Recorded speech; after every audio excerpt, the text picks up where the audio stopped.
कर मामा ने भविष्यवाणी शुरू की। मामा ने बेला के हाथ पकड़े और जादुई चक्र ने उन्हें घेर लिया।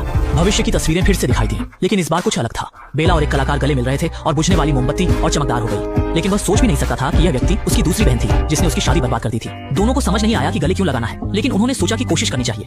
इसलिए बेला को अपनी दूसरी बहन को ढूंढना पड़ा और उसने सोचा बस यूं ही गले लगा ले। चाहती थी, लेकिन दूसरी बहन ने डांट कर बेलों को बुलाकर मेहमानों को विदा करना शुरू कर दिया। बेला पहले से ही थोड़ी अनिच्छुक थी और अब वह फट पड़ी। उसने दूसरी बहन को राजकुमारी की बीमारी वाली स्वार्थी कहा। स्वार्थी असल में दूसरी बहन भी आराम से नहीं जी रही थी। नानी की सख्त मांगों के तहत उसे हर दिन हर जगह फूल बिखेरने होते थे ताकि परिवार की परफेक्ट छवि बनी रहे। पूरी जिंदगी वह अदृश्य परफेक्शन के दबाव में जीती रही। दबाव लगातार बढ़ता गया और दूसरी बहन की स्वाभाविकता भी खुलने लगी। उसने जादुई कैक्टस को बुलाया जो उसने कभी सोचा भी नहीं था। बेला के साथ होने पर दूसरी बहन ने कई नई और अजीब पौधों को बुलाया जो विभिन्न रंगों के फूल उगल सकते थे। खेलते खेलते दोनों बहनों ने अपने दिल खोल दिए। जादुई मोमबत्ती के सामने कसकर गले मिले। क्या यह मामा की भविष्यवाणी साबित नहीं करता? दीवार पर दरारें भी गायब हो रही थी। तभी दादी अचानक प्रकट हुई। उसने माना कि बेला और दूसरी बहन ने मिलकर शरारत की, जिससे घर का हाल बुरा हो गया। दरारें तुम्हारी वजह से आई, ब्रूनो तुम्हारी वजह से गया, लुइसा ने अपनी ताकत खो दी, इसाबेला नियंत्रण खो देगी, ये सब तुम्हारी वजह से है। दादी की बातों ने बेला का दिल तोड़ दिया। उसने हर काम को अच्छे से करने की कोशिश की। सबने दादी की मांगों को पूरा करने की कोशिश की, लेकिन चाहे जो भी किया, दादी की नजर में कभी भी पर्याप्त नहीं था। इस पल बेला ने आखिरकार जादू के गायब होने का सच समझ लिया।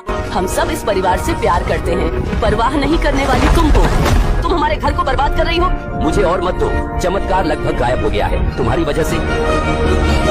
अगले ही पल जमीन पूरी तरह से टूट गई। दरारें जादुई मोमबत्ती की ओर बढ़ी। परिवार की सभी शक्तियां गायब हो गईं। सभी की सुरक्षा के लिए जादुई घर ने उन्हें बाहर फेंक दिया। मामा लोहे की बाल्टी लेकर दीवार तोड़कर भाग निकला। बेला ने पूरी ताकत से मोमबत्ती पकड़ी, लेकिन अगले ही पल छत गिर गई। जादुई घर ने फिर से फर्नीचर का उपयोग करके बेला को बचाया, लेकिन अंततः मोमबत्ती बुझ गई। जादुई घर ने भी पूरी तरह से जीवन खो दिया। बेला दोषी महसूस कर रही थी। अकेले नदी किनारे रोने चली गई। उसे उम्मीद नहीं थी कि दादी भी आ जाएंगी। उसने अपनी गलती को पहचाना। इन सालों में उसने अकेले बच्चे को पालते हुए जीवन का सामना किया। उसका सहारा जादुई मोमबत्ती थी, इसलिए वह जादू खोने से डरती थी। लेकिन वह भूल गई थी कि वह अब अकेली नहीं थी।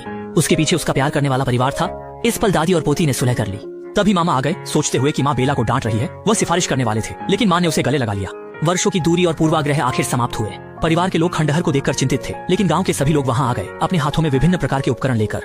पहले हम गांव वालों की मदद करते थे, अब गांव वाले हमें वापस कुछ देने लगे हैं। भले ही अब हमारे पास जादू ना हो और हम सामान्य लोग बन गए हों, कोई हमें नापसंद नहीं करेगा। गांव वालों की मेहनत से उन्होंने आखिरकार अंधेरा होने से पहले घर को फिर से बना लिया। सबने बेला से दरवाजे का ताला लगाने को कहा। आखिरकार उसे अपने परिवार का समर्थन मिला। दरवाजा लगाते ही सुनहरी रोशनी चमक उठी। घर फिर से जादू से चमक उठा। कहा जाता है कि परिवार में एकता हो तो सब कुछ अच्छा होता है। असली जादू वह मोमबत्ती नहीं थी, बल्कि परिवार की एकता थी।